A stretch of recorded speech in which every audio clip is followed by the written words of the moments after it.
Imagine walking into the same wall 10 times in a row. Eventually, you would make the conclusion that the wall is a problem. But what if the wall isn't the problem?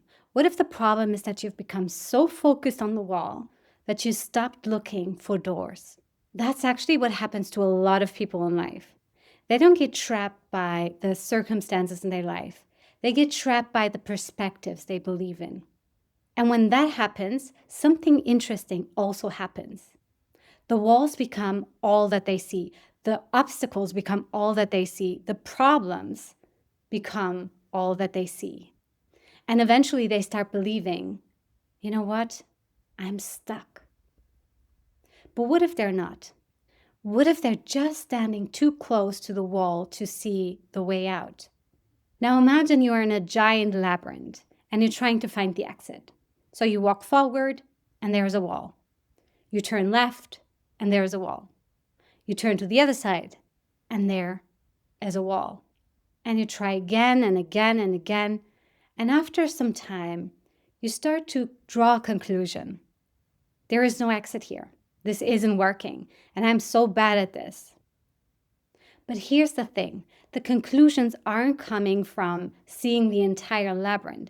They're coming from standing in that one tiny corner of it. And from that position, the walls are real. The frustration is real. The confusion is real. The fear is real.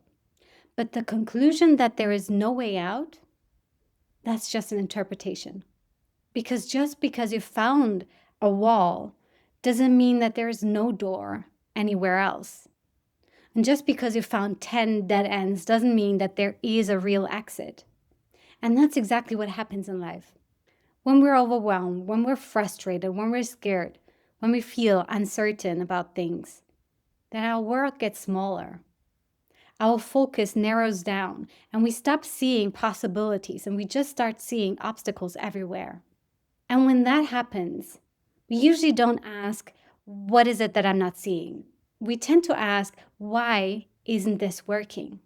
And we don't look for new walls. We just keep pushing the walls, the same walls over and over again. And here's the interesting part. Often that feeling of being stuck isn't proof that you're trapped. It's actually proof that you're in unfamiliar territory, that you're growing beyond what is common to you, that you're growing beyond your old self. And because it's so unfamiliar, the body protects it because it interprets it as danger. And here's the interesting thing. That feeling of being stuck isn't proof that you're trapped. It's actually proof that you're entering into unfamiliar territory. So you're growing beyond what's known. And it is unfamiliar, and that's how the body interprets it as danger. It's not because the situation itself is dangerous, but it's about the body feels like this is something new. We better protect ourselves. And most of the resistance comes because people try to solve their stuckness from the state of being stuck. So they think harder and they analyze more and they worry more and they just feel more fear. So because they're forcing their way through it. So it's like walking through the labyrinth by pressing your face against the wall even closer. But what if there was actually another option? Imagine you're standing in this labyrinth and you've been spending weeks walking against the same old wall. And you're convinced that there is no way out. And then suddenly you look to your right and you start to see a ladder. And that ladder was there the whole time, but you didn't see it. And then you decide to climb that ladder. And all of a sudden, even though nothing about the labyrinth has changed, the walls are still there, the dead ends are still there, but from above, everything starts to look different now. So you can see the pathways that were invisible from a lower perspective, from the ground. So you start to see the openings and you start to see the connections and you see where you were going in circles, where you were moving in loops. And the most important thing here is you can actually see now that there is a way out. And for me personally, that letter represents stillness and presence. That's what happens when we stop reacting, when we stop forcing things, when we stop trying to figure everything out from the same level of consciousness that created the problem. So for me, it's meditation, it's being in nature, it's journaling, it's asking my intuition, connecting with my higher self. And I'm asking those wiser parts, what is it that I'm not seeing? Because often the answer is already there. And we've all experienced it. We all experience these beautiful moments of clarity. We have that deep knowing, and suddenly you just know what your next steps are. It's almost like going up the ladder and then taking a screenshot of the path. And now you have a map because now you can see where to go. And here's something that I've noticed in myself and in the work with my clients. The challenge isn't usually about receiving the guidance. It's actually about trusting that guidance. Because what do you do when you have the map, you know what the action steps are, but 5 minutes later, you start to get into that fearful state again. And you start thinking something like, oh, this can't be right. The answer can't be that simple. Or what if I move and it doesn't work? And then we climb down the ladder and we start pushing the wall again. But what if that guidance was actually real? What if the aligned action step was actually a real map? What if it actually came from a higher perspective that you couldn't see from the ground level?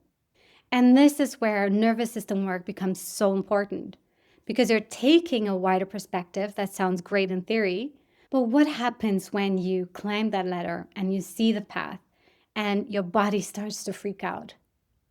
What happens when a part of you starts to say, nope, this isn't safe. I'm not going to go there. We've never done this before. This feels unfamiliar. That's the moment most people turn around and walk away. But that's actually the moment where you're invited to become the inner parent, where you're invited to become the leader, the grounded adult within you. The part that can turn towards that fear and say, you know what? It's okay. I know this feels unfamiliar. I know you're uncomfortable. I know you're scared. But these are growing pains. And these are signs that we're expanding. These are signs that we're moving beyond what is familiar. But we're okay. We got this. Growth never feels like confidence in the beginning. It feels like uncertainty. It feels like resistance. It feels like vulnerability. It's like standing on the edge of something that you've never done before. And that's why creating inner authority may be one of the most valuable skills that you'll ever develop.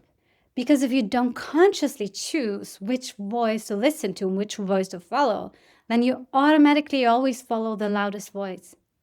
And that voice is, unfortunately, most often the protective and the fearful voice, the voice that is standing in front of the wall right now.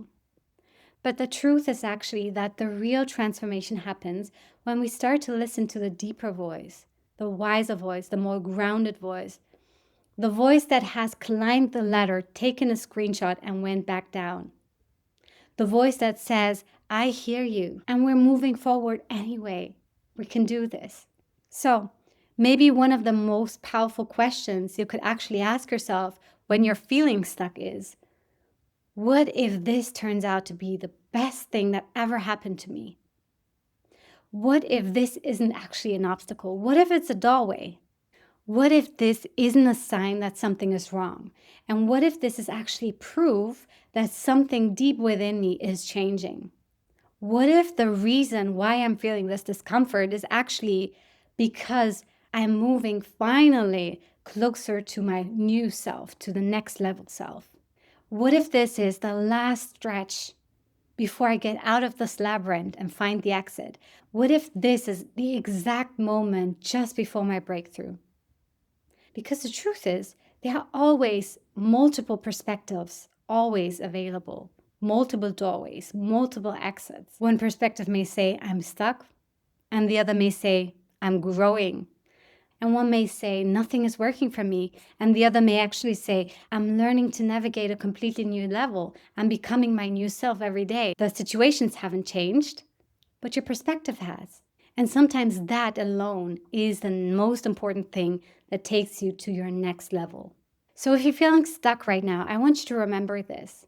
Just because you're standing in front of a wall, it doesn't mean that there is no way out.